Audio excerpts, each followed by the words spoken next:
Hey guys, Eric and Cindy here, and we're going to be talking to you today about the Twilight Saga New Moon.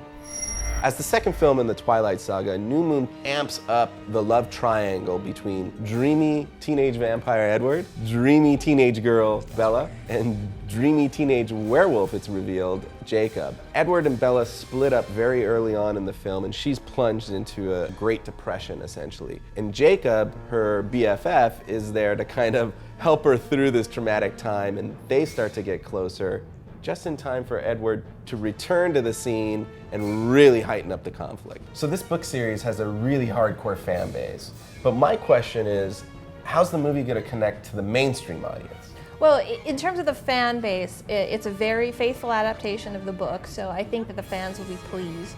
There's a lot of romantic tension and teen angst and hot boys running around without their shirts. Which is gratuitous, but I think that the film knows its audience and it's made for that audience.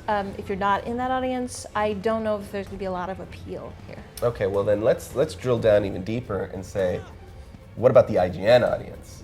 Well, the action is something that would probably appeal to the IGN fans. It's certainly better than the first film. I think Catherine Hardwicke was clearly not comfortable staging those final action scenes.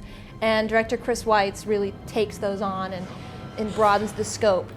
There's a conflict that arises between the vampires and the werewolves, and those scenes do have some cool action and some cool CG. So we get some werewolves that are very expressive and feel very real. Yeah, that I gotta tell you, that did pull me into the film, and that's pretty much what kept me engaged and involved, was the action. The fight choreography was much better than in Twilight, and the special effects. But as we all know, that stuff doesn't make a movie. Right. Ultimately, the performances make a movie, and we've got three big ones here. We have Robert Pattinson, Kristen Stewart, and we have Taylor Lautner. What'd you think of their performances? Well, all action aside, this film is about the romantic relationships. Right. You got to know that going in. And the big relationship in the film between Bella and Edward is kind of, they're apart for a lot of the film. So you have to rely on Taylor Lautner as Jacob to kind of take the mantle of the romantic hero in this case. And I think he does a fine job with it. He's clearly built for the part.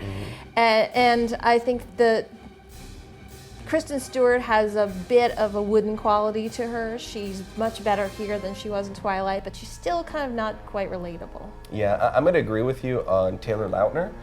He really stepped up, both physically, he buffed out, and professionally, his performance is pretty spot on.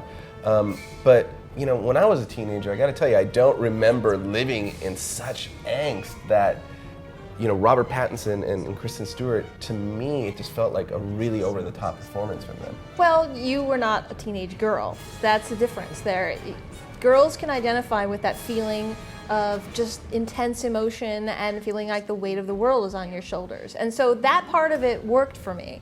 And plus, in Bella's case, everything's sort of intensified because she's in the world of vampires and werewolves. And so in addition to having that lost love, she also has to deal with all this supernatural stuff. Yeah, I so guess we'll give her that. All right. Well, as the IGN contributor providing the official review, why don't you give us your star rating and your final thoughts? I'm going to give the film 2.5 stars. I felt that although it's made for the fans and they're going to certainly enjoy it, for a mainstream audience, there's not a lot of crossover appeal there. And as a second film in the series, it doesn't really have quite the appeal of the first one or the action that's coming up in the next one. Yeah, I'm going to agree with you on that. I did feel that New Moon was better than Twilight. Really amped up the action, really amped up the special effects, which are great. But that's all that kept me engaged. So ultimately, I just walked out thinking the film was just okay. Meh, exactly. So there you have it. For more on the Twilight Saga New Moon, be sure to check out movies.ign.com.